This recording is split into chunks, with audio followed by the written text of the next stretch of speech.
A paz do Senhor. Estamos aqui mais uma vez para falar da palavra de Deus, que é linda e maravilhosa. Estamos trabalhando a história de José. Tem muito a ensinar a mim e a você. Tem muito a aumentar a nossa fé. Se você vai ver pela manhã, bom dia. Se for à tarde, boa tarde. Se for à noite, boa noite. Hoje vamos iniciar o capítulo 42, né? Onde José já era governador. O tema é: o que Deus fala se cumpre. Pode até alguém te criticar, porque você falou demais, como José falou para os seus irmãos, e debochar, rir de você. Mas Deus falou foi com você, não foi com as pessoas. Então o correto é não falar, é esperar em Deus. Amém? Quando Jacó soube que havia mantimento no Egito, disse aos seus filhos: por que vocês estão aí de braços cruzados? Ouvi dizer que no Egito há mantimento. Vão até lá e comprem cereais para não morrermos de fome. Veja que aí o agir de Deus na família de Jacó já estava iniciando outro propósito na vida de José, né? O outro círculo já ia iniciar. Por quê? Porque Deus é Deus. Quando Ele fala, acontece. Não entendemos muitas coisas, né? Não vemos nada, mas o soberano poderoso sabe, ele sabe o que diz.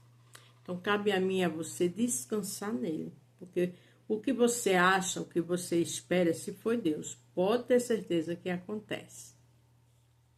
Então os 10 irmãos de José, por parte de pai, foram até o Egito para comprar mantimento. Mas Jacó não deixou que Benjamim, o irmão de José, por parte de pai e de mãe, fosse com eles. Ele tinha medo de que lhe acontecesse alguma desgraça. Veja que Jacó, aos olhos dele, tinha morrido. Mas ele continuou fazendo exceção de pessoa. Porque Benjamim também era filho de Raquel, com José, né? Do mesmo pai e da mesma mãe, eram os dois. E Jacó não deixou que ele fosse. Quer dizer, com os outros poderia acontecer alguma coisa, com ele não. É muito perigoso ter partido no meio de família, de filhos, porque os outros ficam com ressentimento. Isso traz consequências, isso não é bom. Os filhos de Jacó foram comprar mantimento junto com as outras pessoas, pois em todo o país de Canaã havia fome. Veja que não só foi eles, né? Foi outras pessoas conhecidas da região. Mas ali estava para se desenrolar uma grande história, o grande agir de Deus. Então, independente do que esteja acontecendo, que você não esteja entendendo, deixa nas mãos do Senhor. João 13:7 diz, foi o que Jesus disse aos discípulos: o que eu faço hoje, vocês só vão entender amanhã. Quando Jesus morreu, que depois ele ressuscitou, começou eles a entender. Então, cabe a gente adorar o Senhor e a inquietação, a ansiedade, pedir para Ele tirar, porque Ele sabe o que faz. Como governador do Egito, era José quem vendia cereais às pessoas que vinham de outras terras. Quando os irmãos de José chegaram a ele, se ajoelharam na frente dele e encostaram o rosto no chão. Está ali o sonho confirmado. Está ali o que Deus disse há anos atrás acontecendo. Ali José entendeu a grandeza de Deus, o sonho que ele teve, tudo que ele contou ao pai e aos irmãos, agora se cumpriu. Como José dentro dele não se emocionou, não é verdade?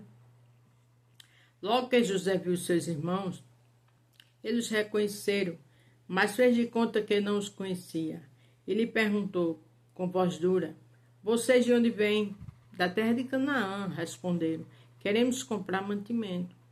José foi astuto, mas por que não dizer sábio, né? Tinha que acontecer algo, e ali José já estava com atitude brilhante, com certeza na orientação de Deus. José reconheceu seus irmãos, mas eles não reconheceram. Então, José lembrou dos sonhos que tinha tido a respeito deles e disse: vocês são espiões que vieram para ver o ponto fraco do nosso país. José disse isso porque queria entender alguma coisa. Queria saber do seu pai, do seu irmão. José queria saber o que eles iam falar, né? Porque com o passar do tempo a gente não entende muita coisa, Passa tanta coisa nas nossas vidas, no meio da nossa família, mas está tudo no controle de Deus. Se tem alguma coisa, algum mal entendido entre você e sua família, descansa no Senhor. No tempo Deus honra e Deus mostra a verdade. Porque a Bíblia diz que não há nada oculto que não venha a ser revelado, nem escondido que não venha a ser mostrado. Mas o tempo é dele. Glória a Deus. Eles responderam: de modo nenhum, Senhor. Nós somos seus criados. Os seus criados viemos para comprar mantimento. Somos filhos de um mesmo pai. Nós somos espiões? Não, Senhor. Somos gente honesta. Não acredito, disse José. Vocês vieram para ver o ponto fraco do nosso país. Eles disseram: nós moramos em Canaã, somos ao todo 12 irmãos, filhos do mesmo pai. Mas o irmão deles apareceu e o mais moço, novo, está nesse momento como nosso pai. Ele disse tudo que José queria saber. Que o irmão mais moço estava com o pai, então o pai era vivo, né?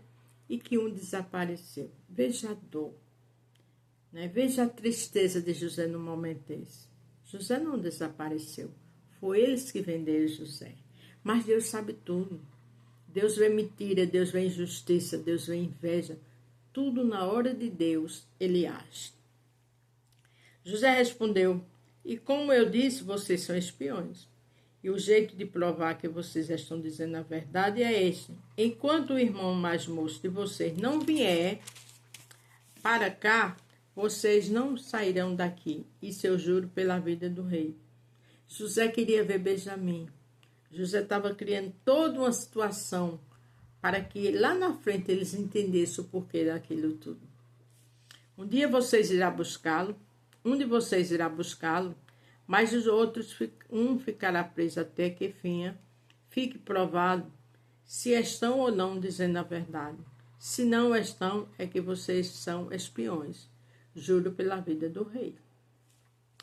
E os pôs na cadeia por 3 dias, e no 3º dia José disse a eles: eu sou uma pessoa que teme a Deus. Vou deixar que vocês fiquem vivos, mas um de vocês, mas com uma condição. Se de fato são pessoas honestas, que um de vocês fique aqui na cadeia e que os outros voltem para casa, levando mantimento para matar a fome das suas famílias. José teve uma ideia brilhante, foi astuto, mas eu vejo ali um homem de Deus, né? Ele prendeu eles por 3 dias. É uma forma de refletir, né? José ali representa Deus. Esses 3 dias Deus queria que eles refletissem, que eles sentissem na pele. E veja o que aconteceu. Depois traga aqui seu irmão mais moço, e isso provará se vocês estão ou não dizendo a verdade. E se estiverem, não serão mortos. Eles concordaram. E disseram um aos outros: olha, depois de 3 dias de prisão, de fato, nós agora estamos sofrendo por causa daquilo que fizemos com o nosso irmão. Nós vimos a sua aflição quando pedia que tivéssemos pena dele. Porém, não nos importamos, pois agora é a nossa vez de ficarmos aflitos. Rubens disse assim: eu bem que disse que não maltratasse o rapaz, mas vocês não quiseram me ouvir. Por isso agora estamos pagando pela morte dele. Olha a consciência batendo. Por quê? Porque ficaram presos 3 dias. Porque estava numa situação difícil com aquele homem. Deus sabe como cobrar. Deus conhece nossa mente, nosso corpo, nosso coração. Então, se você está passando por injustiça, descansa. Porque o Senhor sabe trabalhar. Ele não deve nada a ninguém, mas ele é justo. Eles não sabiam que José estava entendendo o que diziam, pois ele tinha estado falando com eles por meio de um intérprete. José saiu de perto deles e começou a chorar. Quando pôde falar outra vez, voltou. Separou Simeão e mandou que fosse amarrado na presença dele. Veja que José chorou. José chorou porque ouviu aquela conversa. José chorou porque eles lembraram do que eles fizeram com o irmão. Tudo aquilo ali passou um filme na vida de José. Isso prova que José era um homem bom, porque o poder não subiu para a cabeça dele, né? Ele não se vingou porque queria. Aquilo ali tudo foi uma estratégia. Porque Deus sabe a quem dá honra. A Bíblia diz que tem vaso na casa de Deus para honra e para desonra. E José é um homem de honra. Porque José tinha caráter. José sabia como agir. Para terminar hoje, Jeremias 1,12. O Senhor me disse: você está certo, eu também estou vigiando, para que as minhas palavras se cumpram. Na minha outra Bíblia, esse texto de Jeremias 1,12 diz: eu velo pela minha palavra para cumprir. Veja que chegaram e se ajoelharam com o rosto em terra até o chão, do jeito que José sonhou. Mas para que esse propósito acontecesse, José passou por coisas inacreditáveis, de tanto sofrimento. Então, teu sofrimento e o meu tem um propósito a ser cumprido. Deixa Deus trabalhar, porque Ele sabe o que faz. Amém? A paz do Senhor, fique todos com Deus e até amanhã.